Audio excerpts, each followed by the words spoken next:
Good morning class. ये आपकी pollution chapter का प्रदूषण चैप्टर का पार्ट 2 है।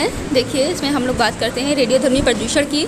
लास्ट वीडियो में मैंने आपको बताया था कौन कौन सा प्रदूषण, पहले बताया था मैंने कि प्रदूषण क्या होता है, प्रदूषक क्या होते हैं, प्रदूषण के प्रकार में मैंने बताया था, ठीक है। और हम लोगों ने इसमें से पढ़ लिया था जल प्रदूषण, वायु प्रदूषण, है ना, ये दोनों हम लोगों ने पढ़ लिया था।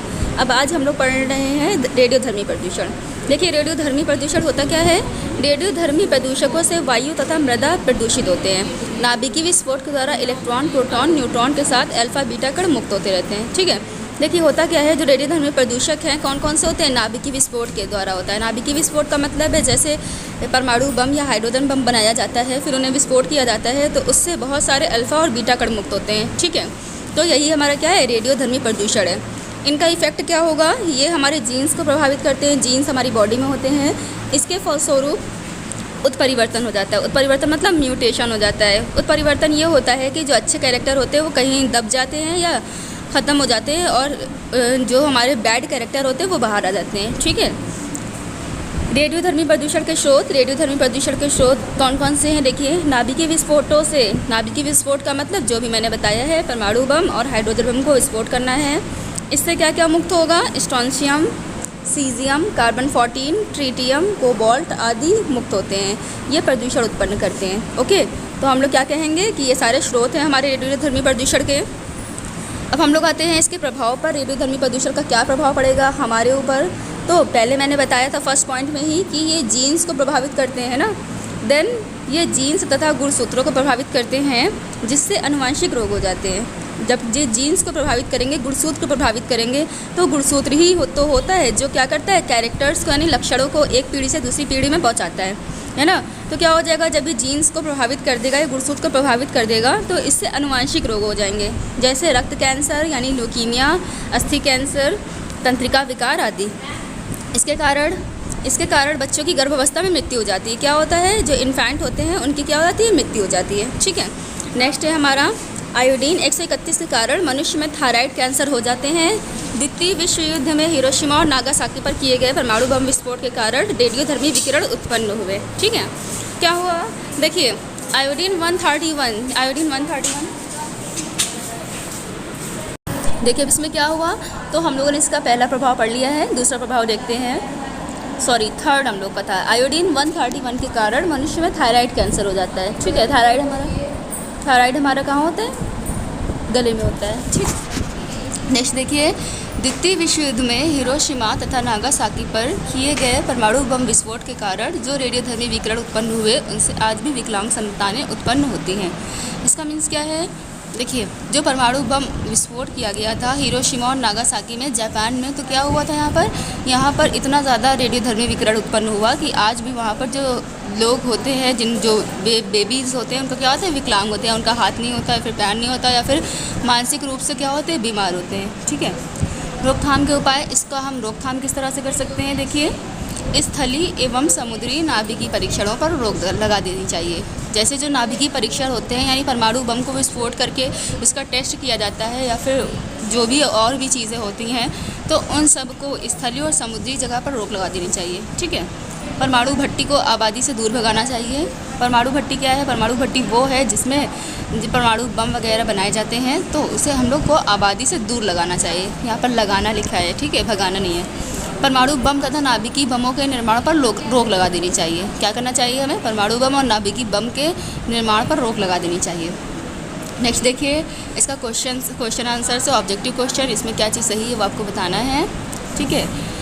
शॉर्ट्स में आपको बताना है रेडियोधर्मी प्रदूषण के स्रोतों के नाम लिखिए। रेडियोधर्मी प्रदूषण के 4 प्रभाव लिखिए, ओके। समझ में आ गया होगा आप लोगों को। नेक्स्ट हम लोग आते हैं ध्वनि प्रदूषण पर। ध्वनि प्रदूषण देखिए, हम लोग सभी लोग जानते हैं जो भी अगर साउंड है अनप्लेजेंट है, अनप्लेजेंट मतलब जो हमें पसंद नहीं आ रहा है, कोई भी ऐसी वॉइस जो हमें पसंद नहीं आ रही है, वो सारी किस में हो जाती है, ध्वनि प्रदूषण में हो जाती है, ठीक है। शोर के कारण ध्वनि प्रदूषण होता है, यह मनुष्य तथा अन्य जीवधारियों को प्रभावित करता है। क्या करता है, ये अन्य मनुष्य और जीवधारियों को प्रदूषित करता है, कौन, ध्वनि प्रदूषण, ठीक है। ध्वनि प्रदूषण हम लोग किसे कहते हैं, साउंड पोल्यूशन को कहते हैं। देखिए अब ध्वनि की तीव्रता को हम लोग डेसिबल में मापते हैं। ध्वनि की तीव्रता को हम लोग किस में मापते हैं? डेसिबल में मापते हैं। ठीक है, डेसिबल क्या होता है? डेसिबल हमारा यूनिट है। ठीक है, डेसिबल क्या है? डेसिबल हमारी यूनिट है ध्वनि को नापने की, ध्वनि तीव्रता को नापने की।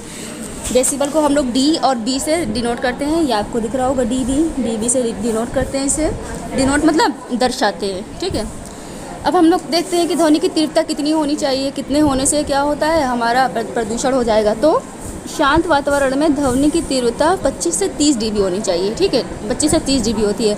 अगर हम और आप नॉर्मली बात कर रहे हैं तो उसमें क्या होता है, आपसी बातचीत में 25 से 30 dB होती है। सामान्य बातचीत में भी ध्वनि की तीव्रता 60 dB के लगभग होती है। ठीक है, ट्रक, बस, मोटरसाइकिल आदि स्वचालित वाहनों की ध्वनि की तीव्रता 90 होती है। अगर हम लोग किसकी बात करें, बस है, ट्रक है, इन सब की बात करें तो इनकी तीव्रता कितनी होती है? 90 dB होती है। ठीक है, जेट वायुयान की तीव्रता 100 यानी कि 150 dB होती है। जेट और वायुयान की जो होती है कितनी होती है? 150 होती है। मैं आपको सही से दिखा दे रही हूँ, ये देखिए 150 dB होती है। तथा रॉकेट की लगभग 180 dB होती है। और अगर हम लोग रॉकेट की बात करें तो 180 dB होती है। ये आपकी क्या है? ध्वनि तीव्रता दी है, कब कहाँ पर कौन सी होती है। अब ये तो हमें पता चल गया कि किसकी तीव्रता कितनी होती है। अब हमें ये पता करना है कि कौन सी तीव्रता की ध्वनि प्रदूषण बन जाती है। देन देखिए 90 to 100 dB, 90 to 100 dB का मतलब 90 से 100 तीव्रता वाली ध्वनि जो होगी वो हमारे लिए क्या होगी? हार्मफुल होगी। तब ये क्या बन जाएगा? ध्वनि प्रदूषण बन जाएगा, यानी साउंड पॉल्यूशन बन जाएगा। देन क्या हो जाएगा? 90 से 100 dB या इससे अधिक तीव्रता की ध्वनि मनुष्य को हानि पहुंचाती है। ओके, समझ में आ गया होगा आप लोग को। अब इसके प्राकृतिक स्रोत देख लीजिए, ये कैसे क्रिएट होगी ध्वनि प्रदूषण। प्राकृतिक स्रोत में बिजली का कड़कना, बादल का गरजना, भूकंप, समुद्र की लहरों से उठने वाली ध्वनि बहुत तेज़ होती है। ये सब कौन से हैं? ये सब प्राकृतिक स्रोत हैं हमारे। अब हम लोग आ जाते हैं इसमें कृत्रिम स्रोत में। कृत्रिम स्रोत देखिए, कृत्रिम स्रोत कौन से होते हैं? परिवहन के साधनों द्वारा, मनोरंजन के साधनों द्वारा, धार्मिक क्रिया, विस्फोट द्वारा तथा बड़ी बड़ी मशीनों द्वारा भी उत्पन्न ध्वनि को हम लोग क्या कहते हैं? ध्वनि प्रदूषण कहते हैं। कभी कभी क्या होता है, कभी कभी क्या हमेशा ही होता है, परिवहन के साधन जैसे हम लोग मोटरसाइकिल, टैक्सी, ऑटो रिक्शा ये सब यूज़ करते हैं, जो भी ऑटो मतलब खुद से चलने वाले हैं, तो उन सभी से क्या होगा? ध्वनि प्रदूषण उत्पन्न होगा। मनोरंजन के साधन द्वारा, मनोरंजन के साधनों से भी होता है ध्वनि प्रदूषण। ठीक, धार्मिक क्रिया मीन्स अगर कोई भजन वगैरह, फिर कोई और भी बहुत सारी क्रियाएं होती हैं, वो सब चलने से क्या हो जाएगा? ध्वनि प्रदूषण होगा। विस्फोट के द्वारा भी क्या होगा? ध्वनि प्रदूषण होगा। बड़ी बड़ी मशीनों के द्वारा उत्पन्न ध्वनि, जैसे किसी भी इंडस्ट्री में आप चले जाएँ तो वहाँ पर क्या होता है? बड़ी बड़ी मशीनों से बहुत ज़्यादा आवाज़ें आती हैं, तो वो भी हमारा ध्वनि प्रदूषण में काउंट होगा। हम लोग आ जाते हैं इसके प्रभाव में। इसका क्या प्रभाव है, देखिए क्या प्रभाव पड़ता है। सिंपल है, देखिए प्रभाव हम लोगों को पता है, जब बहुत तेज़ ध्वनि होती है तो हमारे कानों को प्रॉब्लम होने लगती है ना, पता है आप सभी को। तो तीव्र ध्वनि के कारण मनुष्य की सुनने की शक्ति कम हो जाती है।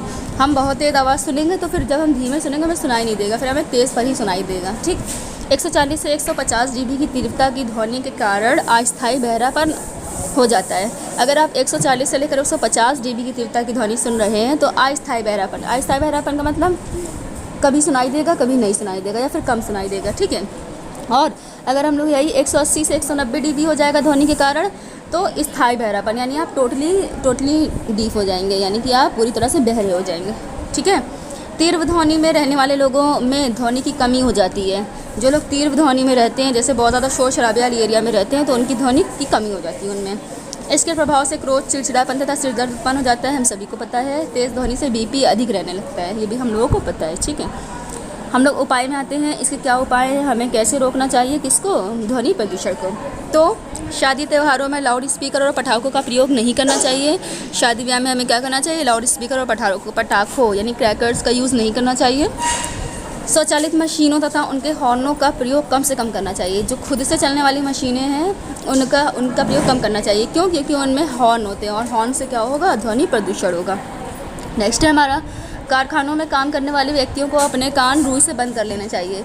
जो लोग कारखाने में काम करते हैं, जो व्यक्ति, तो उनको क्या होता है? उनको अपने कान बंद कर लेना चाहिए रुई से। क्यों? क्योंकि कारखानों में जो मशीनें होती हैं उनसे बहुत ज़्यादा आवाज़ होती है। ठीक है, पौधों को लगाना चाहिए क्योंकि ये ध्वनि की तीव्रता को कम करते हैं। पौधों को हमें लगाना चाहिए क्योंकि पौधे जो होते हैं वो क्या करते हैं? ध्वनि को एब्जॉर्ब करते हैं और शोषित करते हैं, इसलिए हमें पौधों को लगाना चाहिए जिससे ध्वनि प्रदूषण कम हो सके। ओके, नेक्स्ट है हमारा टॉपिक 5। इसके ऑब्जेक्टिव आप देख लीजिएगा कि ध्वनि की तीव्रता को हम कैसे मापते हैं। हम सभी को पता है ध्वनि की तीव्रता को हम डेसिबल में मापते हैं, है ना। अभी हमने पढ़ा है किस तीव्रता की ध्वनि प्रदूषक बन जाती है, तो हम सभी को पता है, अभी मैंने पढ़ाया है कि 100 dB की जो तीव्रता होती है वो क्या होती है, हमारी ध्वनि प्रदूषण बन जाती है। नेक्स्ट है, देखिए आपके वेरी शॉर्ट क्वेश्चंस लगे हुए हैं, ये आपको वेरी शॉर्ट इसमें करना है। ध्वनि प्रदूषण के प्राकृतिक कृत्रिम स्रोतों के नाम लिखिए, तो आप इसे कर लेंगे। और आपको जो नोट्स प्रोवाइड किया गया है उसमें भी आंसर्स हैं, है ना, तो आप इसे इजीली सॉल्व कर लेंगे। नेक्स्ट हमारा शॉर्ट क्वेश्चंस हैं। शॉर्ट क्वेश्चंस आपको नोट्स में प्रोवाइड नहीं है, लेकिन आपको खुद से करना है क्योंकि इसके सारे टॉपिक्स बुक में मिल जाएंगे, ठीक है। जैसे ध्वनि प्रदूषण के 4 प्रभाव लिखिए, देन क्या हो जाएगा, ध्वनि प्रदूषण के कारण स्रोत लिखिए और ध्वनि प्रदूषण के उपाय लिखिए। ये सारी क्वेश्चंस आपको खुद से करने हैं। यहाँ पर आपका वीडियो फिनिश होता है। अब नेक्स्ट वीडियो में हम लोग टॉपिक 6 से पढ़ेंगे, जो कि हमारा मृदा प्रदूषण। Thank you.